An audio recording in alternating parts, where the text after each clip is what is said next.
12 News at 10 with Mark Curtis and Caribe Divine starts now.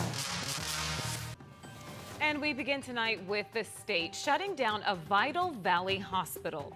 St. Luke's Behavioral Health Center in Phoenix just had its license suspended after the facility's AC system stopped working and patients had to be moved out. But that's not all. Investigators say that they also uncovered other violations. Good evening and thanks so much for joining us for 12 News at 10. I'm Caribe Divine. I'm Mark Curtis. We've been following this story for the past few days, ever since the AC first went out of the hospital last week. 12 News journalist Chase Golightly is live at St. Luke's tonight and has more on the state health department's investigation. Chase? Mark Caribe, several serious violations were found here at St. Luke's by the Department of Health Services here in Arizona, leading to its license getting suspended. And tonight we're speaking with a former employee who says she actually spoke out about these issues and claims she was fired because of it. All of the things that St. Luke's is losing their license over are things that I've been warning them about for a long time. Cassandra Bison isn't surprised that her former employer, St. Luke's Behavioral Health Center, is temporarily shut down. These problems have been problems for so long and nothing has happened. She worked at the hospital's social services department for nearly 4 years and says she was fired for voicing concerns to management. Compliance is very important to me. It's important for patient care. If you don't follow it, what's the point? Bison claims toilets would flood, air conditioning wouldn't work properly, and there were even flea infestations. And we'd be so short-staffed all the time. Some of those issues were listed in this 12-page report done by the Arizona Department of Health Services, calling the violations a jeopardy to public health. Investigators write that last week they were informed that the entire AC system went down, with areas for patients getting as hot as 91 degrees. But it's not just the AC. Investigators found elevators weren't working and issues with short staffing. That is so dangerous. Unsanitary conditions in the hospital kitchen, from black and greasy substances to exposed pipes. It also claims the hospital was serving patients food that had been expired for months. In at least one case, a patient got food poisoning because of it.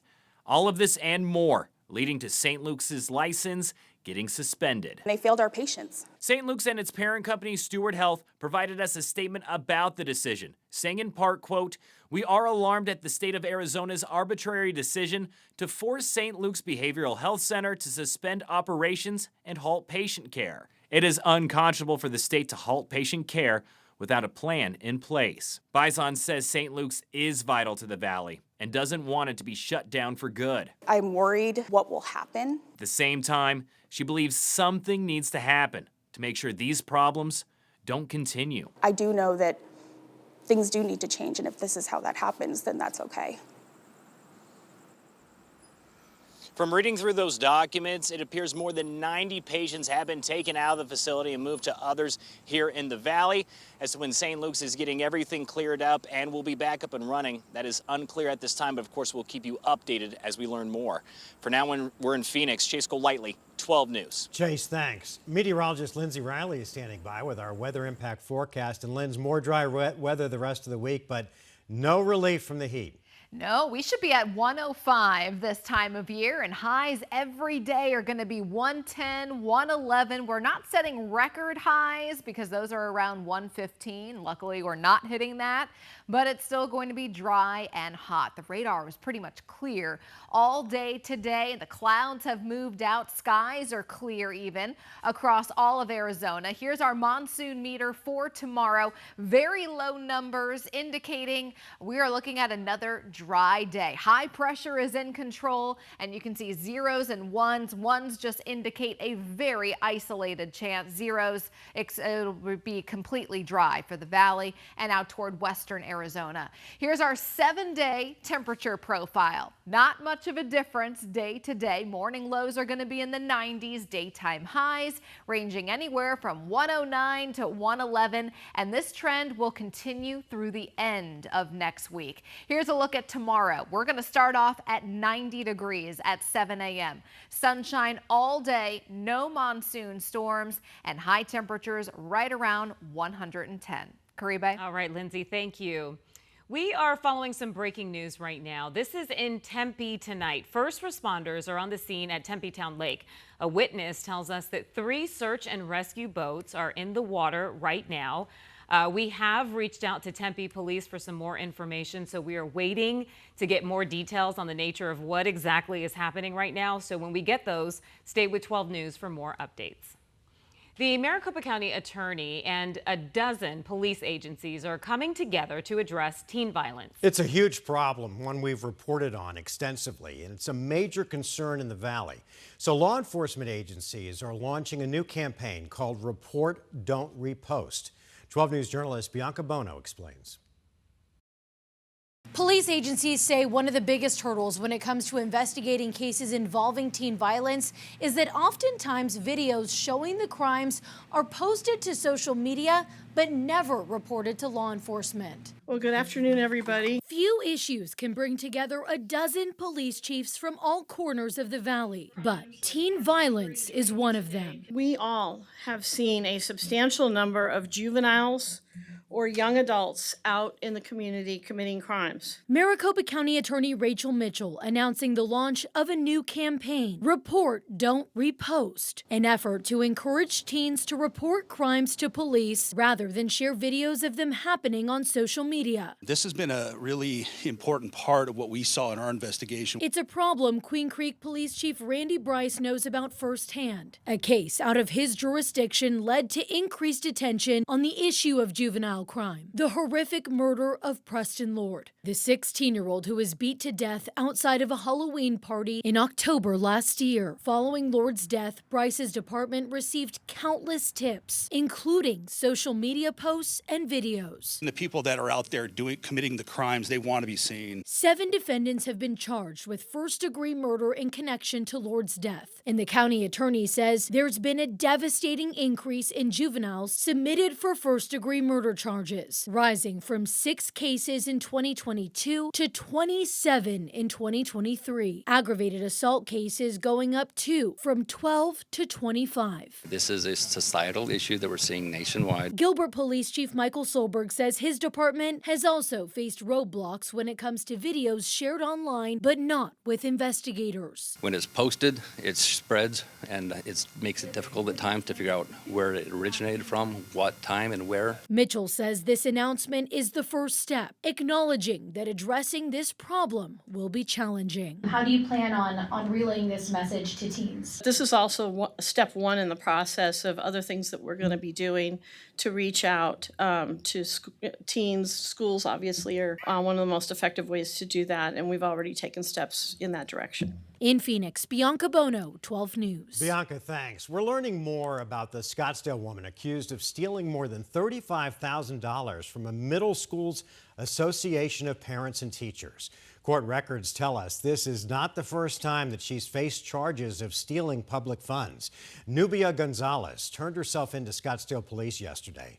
This morning, when she appeared before a judge, prosecutors revealed she also had an arrest warrant out of Yuma County for theft of public funds there. You don't have any criminal history, but you do have a history of failing to appear.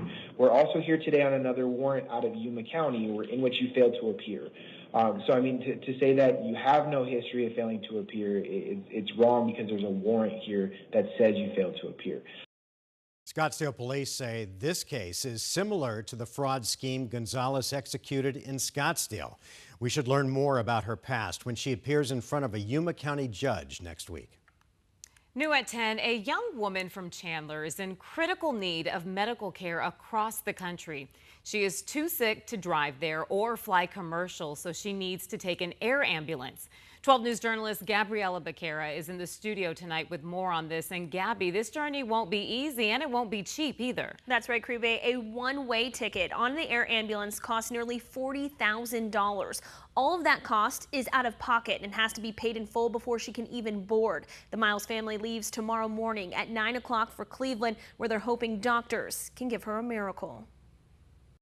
21-year-old Ava Miles grew up in Chandler, playing sports and dreaming big. Very headstrong, funny, always making people laugh, but also has the kindest heart. For the past 5 years, she's been in and out of a hospital bed. She didn't go to prom or graduation or, get a decorated dorm room or her first apartment, or she hasn't even been able to have a job. Ava's mom, Jennifer Miles, says Ava started with extreme stomach pain at 12 years old. By 16, it got worse to the point where she'd start vomiting and couldn't stop. How you could picture it is the worst food poisoning times about 10, and it lasts for months. Several tests and surgeries later, doctors diagnosed Ava with gastroparesis. It paralyzes the stomach, so her stomach just does not work. None of the treatments are working either. Ava's faced several life-threatening complications in the past 6 months. When a doctor is looking at you saying, we've done all we can and we need to get her help elsewhere, you know, it's time to do absolutely anything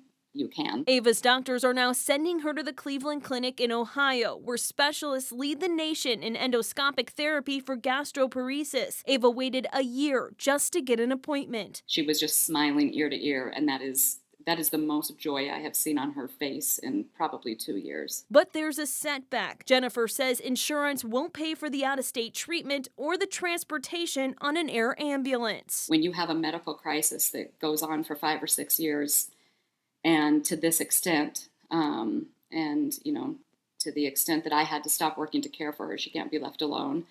You know, like I said, it's one medical crisis away from financial ruin. In the past week, the community has raised more than $36,000 to help get Ava to Cleveland. I can't even express how touched we are by it. Where the Miles family is hoping brighter days are ahead. All of us that love and